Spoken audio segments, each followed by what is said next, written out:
하나님의 말씀은 사무엘상 13장입니다.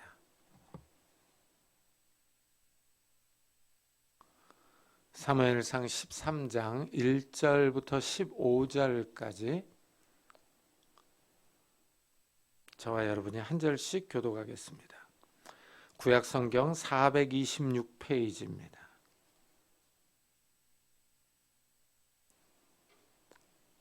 사무엘상 13장 1절부터 15절까지 저와 여러분이 한 절씩 교독하겠습니다.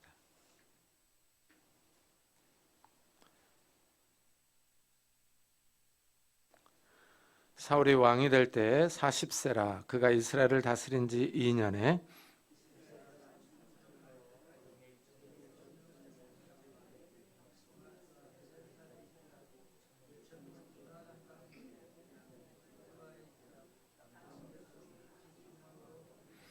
요나단이 게바에 있는 블레셋 사람이 수비대를 치매 블레셋 사람이 이를 들은지라. 사울이 온 땅에 나팔을 불어 이르되 히브리 사람들은 들으라 하니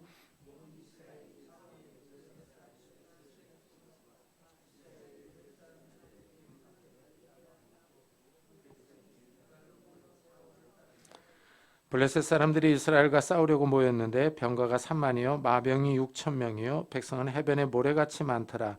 그들이 올라와 베다웬 동쪽 믹마스에 진침해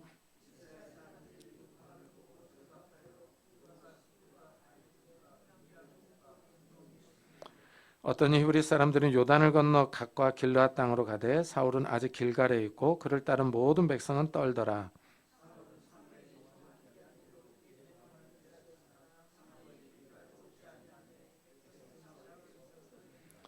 사울이 이르되 번제와 화목제물을 이리로 가져오라 하여 번제를 드렸더니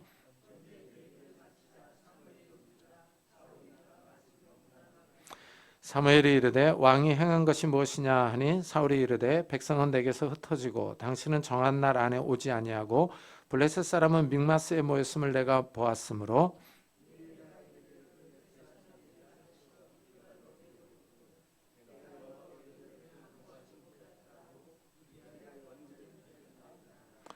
사무엘이 사울에게 이르되 왕이 망령되이 행하였도다. 왕이 하나님 여호와께서 왕에게 내리신 명령을 지키지 아니하였도다. 그리하였더라면 여호와께서 이스라엘 위에 왕의 나라를 영원히 세우셨을 것이거늘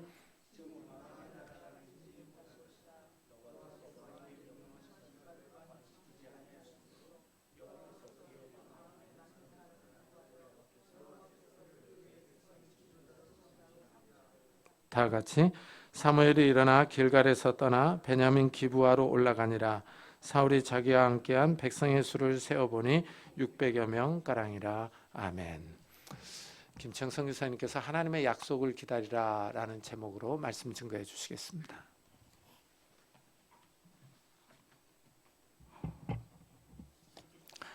사랑합니다. 네, 우리 좌우로 사랑합니다 하고 인사했으면 좋겠습니다. 사랑합니다. 네, 사랑합니다.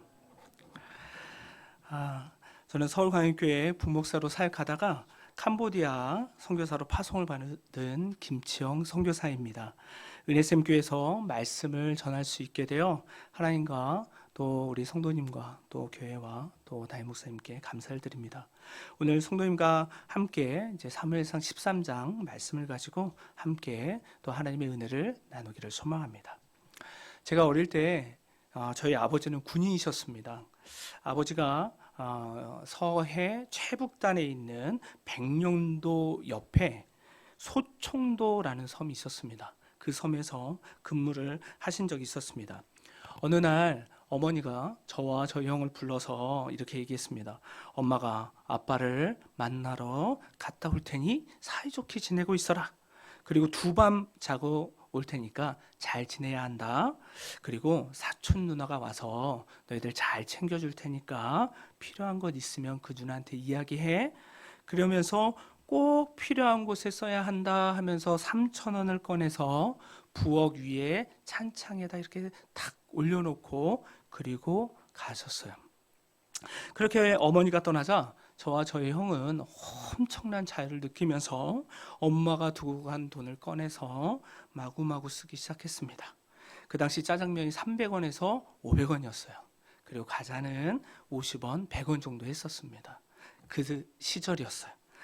그래서 저는 형에게 1,000원을 달라고 하고 그 1,000원으로 정말 오락실에서 다 썼어요. 그래서 그냥 50원짜리로 다 바꿔가지고 열심히 오락했던 기억이 납니다. 그런데요, 분명히 두 밤 자고 오신다는 그 어머니께서 떠난 그날 저녁에 문을 열고 들어오셨어요. 사라락. 저는 기겁을 했습니다. 엄마가. 예.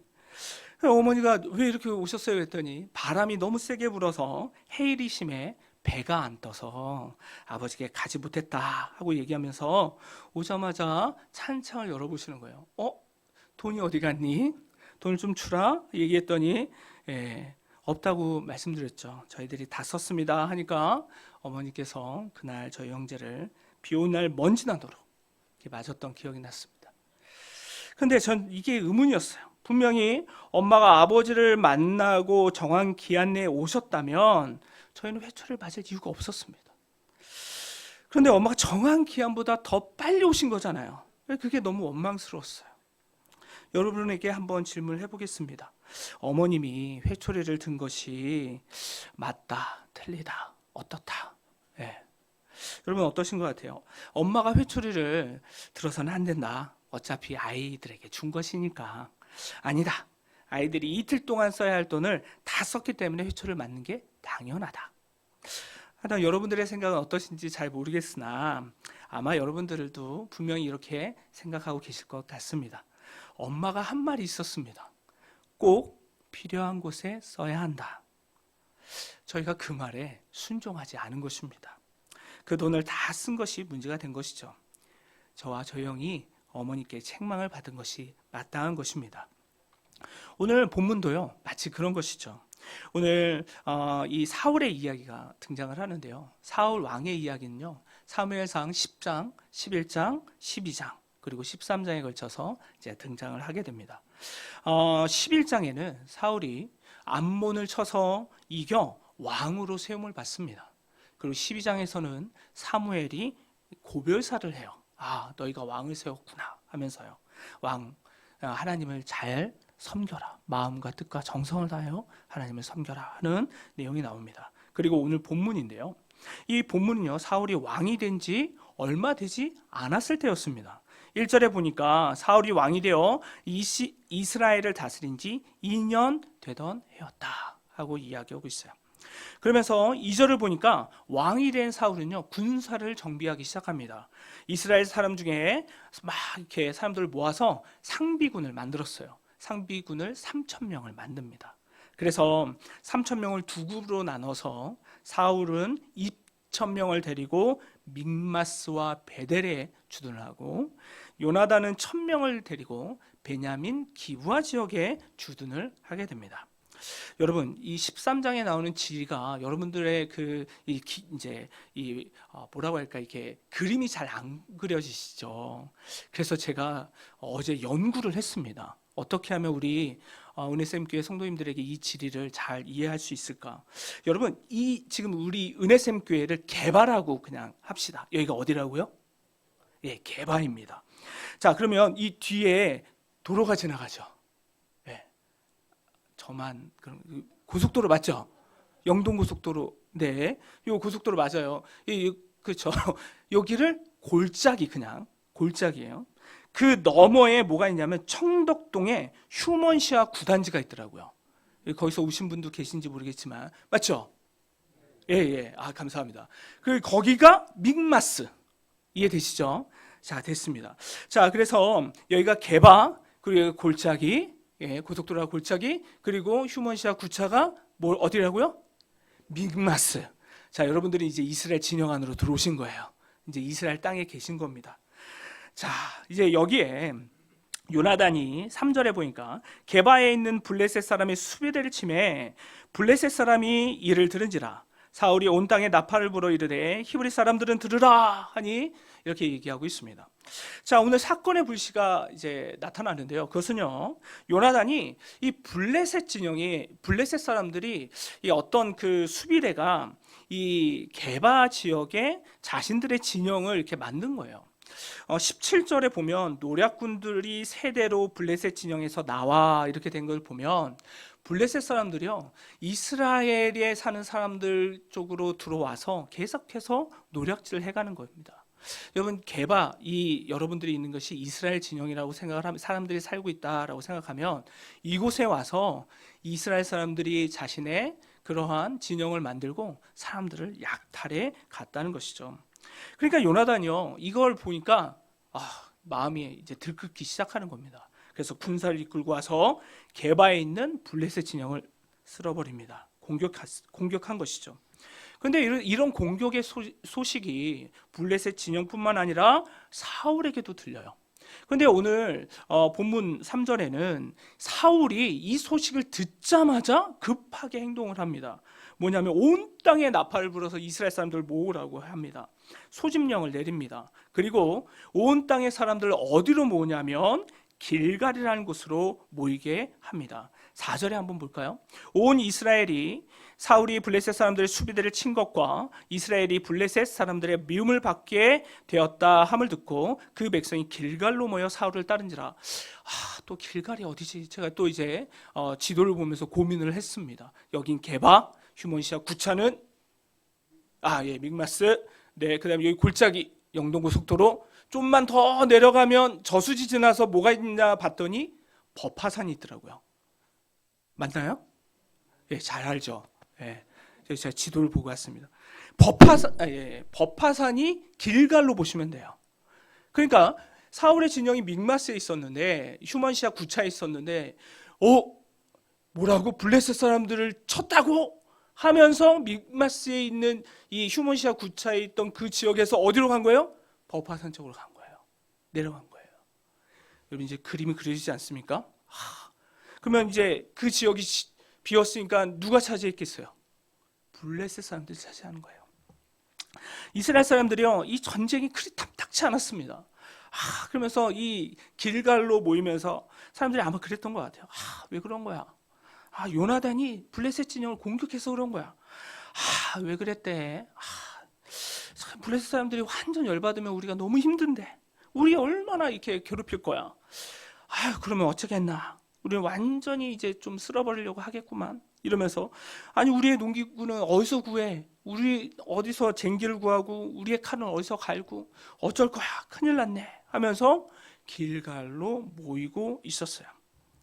그러면서 5절에 보니까 블레셋 진영에 대한 이야기가 나옵니다. 5절에 이렇게 얘기합니다. 블레셋 사람들이 이스라엘과 싸우려고 모였는데 병거가 3만, 마병이 6천 명, 백성은 해변에 모래알같이 많았다. 그들이 믹마스에 진을 쳤다 하고 이야기하고 있습니다. 사울이 이 소식을 듣고 믹마스에 있다가 어디로? 길갈로 도망간 겁니다. 블레셋 진영은요 너무나 근대적인 강력한 군대를 갖추고 믹마스에 모입니다. 여러분 고대 국가에서요 병거는요 지금의 탱크와 똑같습니다. 그래서 우리가 성경 읽다 보면 사사시대에 병거가 많았던 가나안 왕 야빈의 이야기가 나옵니다. 이 가나안 왕 야빈의 병거는 900대. 그런데 지금 병거가 몇 개요? 3만 대. 야빈의 병거보다 무려 34배나 많은 숫자를 갖고 이와 같이 있는 군대인 것이죠. 이스라엘 군대로는요 숫자적으로는 싸움이 되지 않는 것입니다. 완전히 전쟁이 시작되면 명약 관화, 불을 보듯 뻔한 일입니다. 전쟁에서 100번 싸우면 100번 지는 거죠. 이런 상황이 되자 이스라엘 사람들의 마음이 다급해졌습니다. 여러분 6절, 7절 한번 같이 한번 볼까요? 한번 읽어볼까요? 6절, 7절 시작. 이스라엘 사람들이 위급함을 보고 절박하여 굴과 수풀과 바위 틈과 은밀한 곳과 웅덩이에 숨으며 어떤 히브리 사람들은 요단을 건너 강과 길라 땅으로 가되 사울은 아직 길갈에 있고 그를 따른 모든 백성은 떨더라 하고 되어 있습니다. 얼마 전에 암몬과의 전쟁이 있었어요. 언제 전에? 2년 전이었어요. 그때 모여든 백성이 30만 명이었습니다. 이스라엘은요 그 전쟁에서 대승을 거뒀어요. 그러나 사울이 나팔을 불어 소집했음에도 불구하고 이스라엘 백성은 두려워서 도망가기에 바빴어요. 굴에 숨고요, 숲풀에 숨고 숨을 만한 곳은 다 숨었습니다.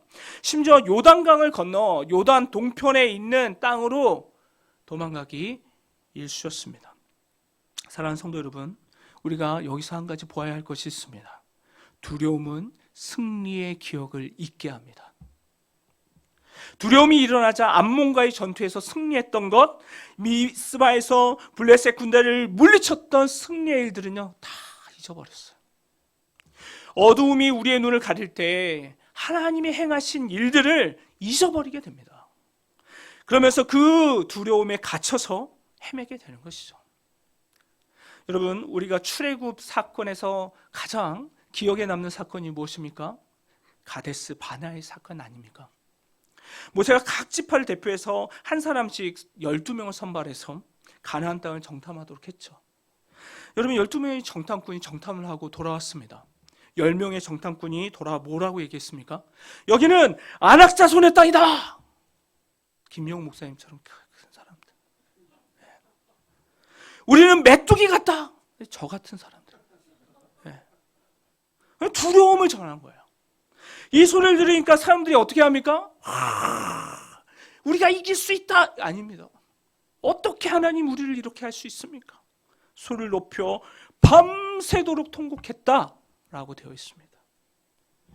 여러분, 10명이 전한 두려움의 소식은요, 온 이스라엘 민족, 이 모든 백성의 마음과 눈을 가렸습니다. 두 사람 빼고요. 하나님은 그들을 그 당시 가장 강대한 제국 애굽에서부터 어떻게 했어요? 그 백성을 건지시지 않았습니까?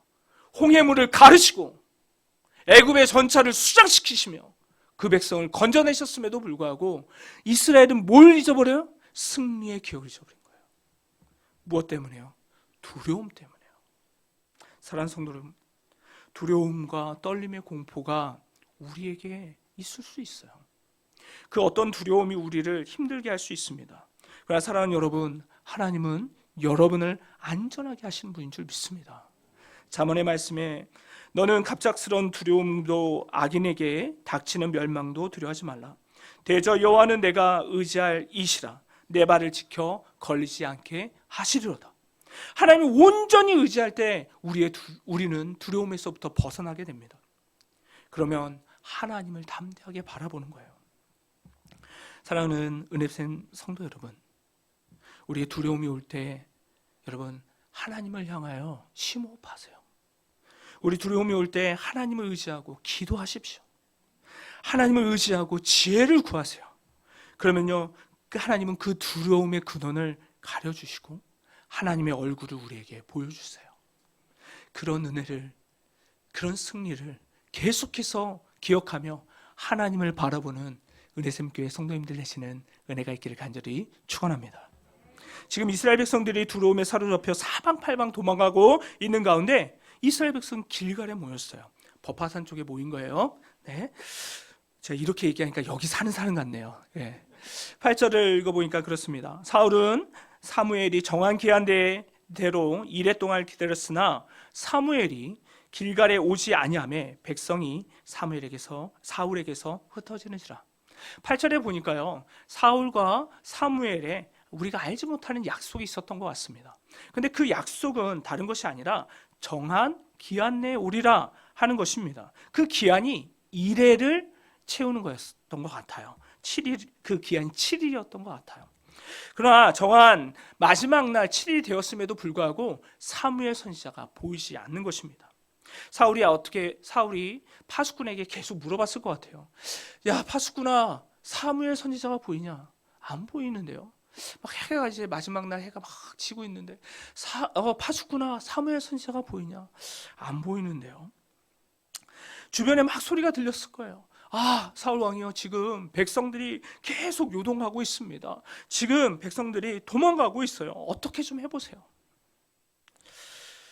사울은요, 그런 상황 가운데 그 기다림을 포기해버립니다.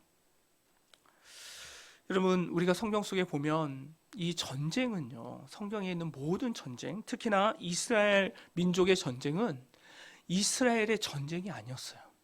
누구의 전쟁이었어요? 하나님의 전쟁이었어요.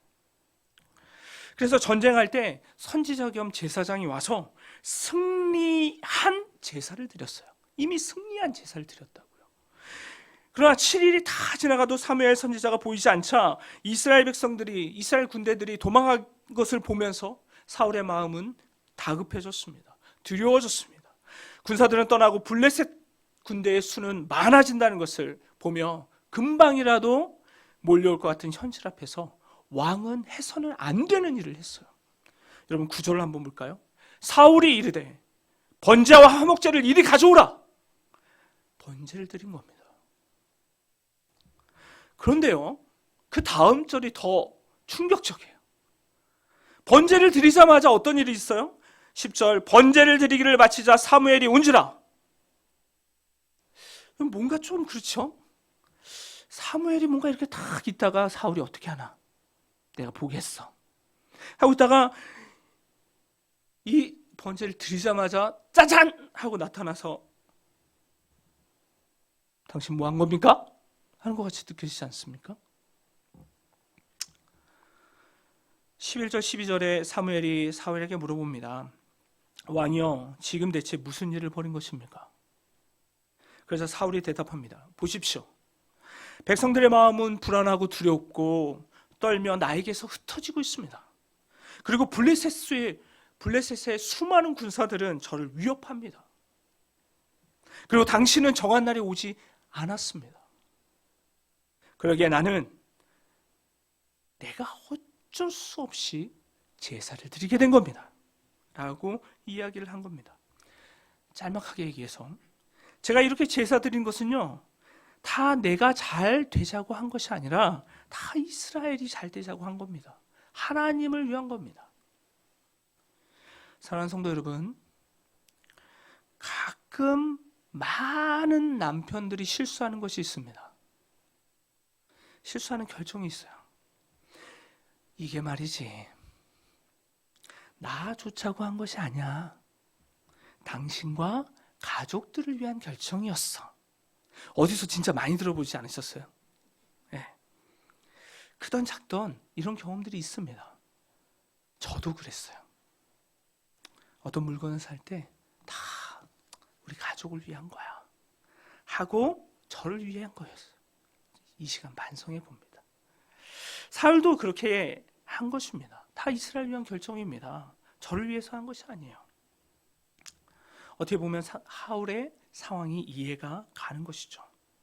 그러나 사울이 왕이 되어 열망도 가득하고 포부도 가득하지만 더 중요한 것은 하나님의 약속을 기다리는 거였습니다. 이제 사울은 백성보다 자신이 먼저 하나님의 도움을 받아야 될 존재임에도 불구하고 겸손하고 순결한 자에게 부어주는 하나님의 은혜를 스스로 얻고자 짐승의 배를 가르는 교만한 왕이 된 것이죠. 그렇게 지금 외부에서부터 일어나는 전투보다 더 심각한 전투는 어떤 전투입니까? 사울 내면에 일어나는 전투였어요. 하나님의 말씀대로 기다릴 것인가? 아니면 그것을 차지할 것인가? 사울은요, 이 내면의 전투에서 지고 만 것입니다. 사랑하는 성도 여러분, 우리 내면에 많은 유혹들이, 일어나는 많은 유혹들이 얼마나 많습니까? 단편적으로 다이어트라고 선포하면서 난 풀만 먹겠다. 나는 밥 한 끼만 먹겠다. 주변의 모든 사람들에게 내가 다이어트 하니 너희들도 풀을 먹어라. 이렇게 얘기하지 않습니까? 강요하고. 집에 오면 아내와 아이들한테 같이 운동하자. 우리 집에서는 야식이 금지다. 이제 먹으면 안 돼.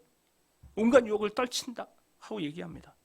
그러나 어느 날 저녁이 되어 아내도 안 보이고 아이들도 안 보이면 과자와 야식을 들고 잘 먹지 않습니까? 그러다가 아내한테 탁 걸리면 뭐라 그래요? 아내와 아이들이 없어서 내가 어쩔 수 없이 먹게 된 거야. 저의 모습이었습니다. 우리가 그런 연약함이 있어요. 사랑하는 성도 여러분, 우리의 마음도 사울과 같이 이만큼 기다리고 이만큼 찾고 이만큼 했으면 됐다라고 자신에게 합리적인 명분을 주어줄 때가 너무나도 많습니다. 내가 예수를 믿고 이 정도 기다렸으면 됐고 이 정도 참았으면 됐지, 그래 누구도 나에게 뭐라고 할 사람이 없어 하면서 자신을 인생의 결정권자로 삼으려고 생각할 때가 있다는 것입니다. 그러나 지금 이 자리에 있는 성도 여러분, 여러분들은 명분을 내세울 수 있는 수많은 이유와 상황에도 불구하고 지금 교만하지 않고 스스로 자신을 내려놓아 이 자리에 나와 하나님의 때를 기다리고 하나님의 말씀을 듣고 계시는 줄 믿습니다. 주님은요, 이런 사람들을 세상에 주님의 도구로 사용하십니다. 그래서 겸손히 그분의 말씀을 기다리고 인내하는 사람들을 통하여 하나님의 나라와 하나님의 약속을 이루어 가시는 줄 믿습니다. 그 가운데 여러분들이 있는 것이죠. 인생의 전쟁도 다 하나님께 속한 것입니다. 그러기에 오늘도 내면의 전쟁을 치르고 이 자리에 계신 성도 여러분들에게 하나님의 은혜가 여러분들에게 부어져서 그리스도의 이름으로 날마다 내면의 전쟁에서도 승리하고 여러분들의 상황에서도 승리하는 은혜가 있기를 간절히 축원합니다. 제 인생을 돌아보면요, 하나님의 인도하심이 아니면 안 된 일들이 많았습니다. 신앙을 공부한 것도, 결혼을 한 것도, 그리고 한 교회 오랫동안 부목사로 사역한 것도 하나님의 은혜였습니다. 또한 선교사로 부르신 것도 다 하나님의 은혜였던 것이죠. 제가 20년 가까이 부목사로 지내면서 정말 하나님의 어떠한 결정을 이제 기다려야 되겠다, 어떤 결정을 내려야 되겠다 하는 그때가 있었습니다. 그런데요, 제 안에 하나님께서 가만히 있으라 하는 음성을 들려주셨습니다. 나이는 점점 차가고 정한 기한도 가까이 왔는데 제 아내도 저를 보면서 답답했습니다. 여보, 어떻게 하죠? 언제 개척하죠? 언제 어떤 결정을 내리실 거죠? 이런 얘기들이 있었어요. 성도님들도 그런 얘기들을 하셨어요. 그러면 이 가라앉았던 마음이 다급한 마음으로 막 일어납니다. 기도의 자리에 나가서 주님 어떻게 할까요? 지금입니까? 어디로 갈까요? 동입니까? 서입니까? 남입니까? 물어봅니다. 그러면 주님은요, 아무 얘기 없으세요. 그러면서 제 안에 잠잠히 기다리라 하는 그러한 음성이 들리는 것 같았어요. 그런데 제 안에 하나님의 말씀이 들릴 때까지 기다리자 하고 기다리는 가운데, 기도하는 가운데 2020년에 코로나19가 시작됩니다. 기도하고 있는데 더 기도가 깊어졌어요. 기다림은 길어졌습니다. 그리고 2022년 7월에 교회에서 캄보디아 파송 선교사님이 은퇴를 하니 캄보디아 선교사로 나가는 것이 어떻겠냐 하고 제게 물어왔습니다. 그 물음이 저에게는 하나님의 응답으로 들렸습니다. 그러면서 캄보디아 선교사로 나가려면 아내의 허락도 받고 아이의 허락도 받고 양가 부모님의 허락도 받고 모두가 허락하면 허락하겠다 하고 얘기하셨습니다. 그래서 가서 허락을 다 물어봤어요. 내가 캄보디아 선교사로 가려합니다. 어떻게 생각합니까, 여보? 이렇게 물었더니 네, 저도 그렇게 따라야죠. 아이들한테 물어봤습니다. 아이들이 네, 그래야죠. 양가 부모님한테도 물어봤습니다. 허락이요 했습니다. 모두가 허락해 주셨습니다. 하나님의 때를 기다리며 말씀해 주시라고 약속을 붙잡고 기다리며 기도했던 그 약속은 제가 캄보디아 선교사로 하나님이 준비해 주셨다는 것을 제 안에 확신해 주셨습니다. 사랑하는 은혜샘 교회 성도 여러분, 기다림을 하다 보면 때로는 힘듭니다. 지칩니다. 때로는 그냥 묻어두게 됩니다. 또 때로는 두렵기도 하죠. 절망하고 낭망하기도 합니다. 그러나 하나님의 은혜를 얻기 위해서 내 열정과 내 포부로 짐승의 배를 갈라 제사를 드리는 사울이 아니라 하나님의 약속을 믿음으로 붙잡고 하나님의 때를 간절히 사모하며 기다리는 저와 여러분 되기를 간절히 축원합니다. 상황이 흔들리지 않는 믿음, 그 믿음이 있을 때 우리는 하나님의 말씀이 이루어지는 때임을 기억해야 합니다. 사울이요, 사무엘의 명령, 하나님의 말씀이 이루어지는 그때까지 믿었어야 됐어요. 그 흔들리지 않는 그 상황, 그것을 붙잡는 것, 그것이 바로 믿음인 것이죠. 여러분, 바둑을 두신 적 있으십니까? 근데 저는 바둑을 둘 때마다 너무 못 둬서 바둑을 별로 못 둡니다. 그런데 참 신기한 게 있어요. 저는 참 못 두는데 옆에서 잘 두는 사람 옆에서 이렇게 보면요, 참 어떤 분이 이렇게 철철 이렇게 뭔가 이렇게 둬야 될까 말아야 될까 이렇게 이제 어려울 때가 있어요. 근데 훈수를 두고 있는 사람은요, 그게 보여요. 근데 그 대국에 앉아 있는 사람은요, 그게 잘 안 보여요. 안 보이다 보니까 어떻게 합니까? 딱 잘못 두잖아요. 일명 악수라고 그러죠. 악수를 딱 둡니다. 그럼 이제 진 거예요. 근데 신기하게 그 위기 가운데 들어가 있으면요, 안 보이는 거예요. 예. 눈앞에 커다란 위기는요, 사울의 눈과 마음을 가려버린 거예요.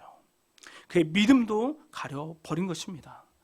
그래서 사랑하는 성도 여러분, 우리는요, 우리의 눈과 우리의 마음이 가리지 않기 위해서 하나님을 온전히 붙잡아야 돼요. 오늘 13절과 14절에 참 놀라운 일이 있는데요. 그것은 뭐냐면요, 사울이 하나님의 때를 기다리지 못하고 믿음을 저버렸고, 그런데 그 믿음을 저버림의 그러한 결과가 사울에게 있어서는 크나큰 결과로 나온다는 것을 보게 됩니다. 그것은요, 그가 하나님을 버린 것이 아니라 하나님이 그를 버렸다고 말씀해주고 있다는 것입니다. 13절에 한번 볼까요? 사무엘이 사울에게 이르되 왕이 망령되이 향하였도다. 왕이 왕의 하나님 여호와께서 왕에게 내리신 명령을 지키지 아니하였도다. 그래야더라면 하나님께서 여호와께서 이스라엘 위에 왕의 나라를 영원히 세우셨을 것이거늘 지금은 왕의 나라가 길지 못할 것이라.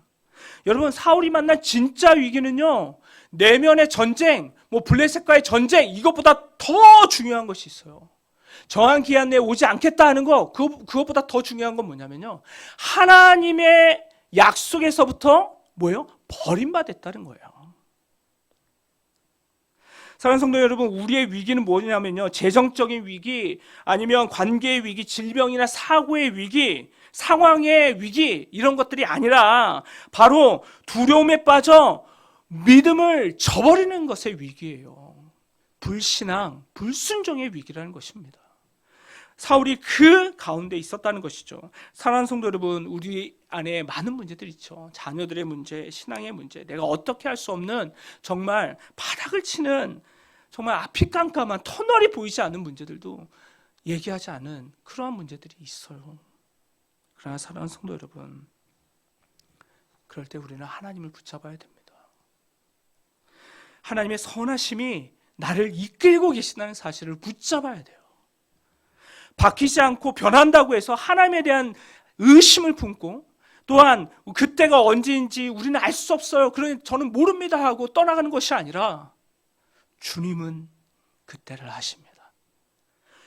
주님은 그때에 그 일을 행하실 것입니다 하는 선한 약속을 붙잡는 것입니다. 우리의 믿음이 거기까지 가야 하는 거예요. 어디까지요? 그 말씀이 이루어지는 데까지, 그 자리에까지 가는 겁니다. 여전히 살아서 역사하시는 하나님 앞에 나의 두려움의 현실을 고백하고, 하나님께서 나의 문제에, 나의 위기에 간섭해 주실 것이라는 기도와, 나를 향하여 선하게 일하고 계신다는 우리의 선포와, 나로 견디어 하나님의 기적의 역사를 볼 것이라는 믿음을 붙잡고 우리는 신앙생활을 하는 거예요. 우리의 삶을 살아나가는 것입니다. 우리의 불신앙을 깨버리고, 우리의 불순종을 깨버리고 온전히 하나님께 나아가는 저와 여러분 되시기를 간절히 축원합니다. 캄보디아 선교사로 나간다고 하니까요, 성도님들이 아이고 목사님 왜 그렇게 어려운 나라로 가십니까? 그런데요, 저는요, 그 나라가 가난하고 못 살아서 어려운 나라가 아니에요. 그 나라는요, 국민의 96%, 97%가 불교를 믿어요. 이 캄보디아 사람들은요, 뼛속까지 불교인이에요. 그래서 캄보디아 사람은 불교인이고 불교인은 캄보디아 사람이다 하는 자부심이 있어요. 그러니까 그들의 마음 깊이 복음이 떨어지기가 가장 어려운 나라인 것입니다. 그러나 저는 이 그들의 심장 가운데 이 복음, 예수 그리스도의 복음을 떨구는 것이 가장 필요한 나라이다 하는 마음을 가지고 그 땅에 갑니다. 오늘 사랑하는 성도 여러분, 저와 여러분이 캄보디아의 복음을 위하여 기도할 때에 그 땅에 복음의 씨앗이 떨어지고 또 유일하신 예수 그리스도가 온전히 전해지고 그리스도의 나라가 임하게 될 줄 믿습니다.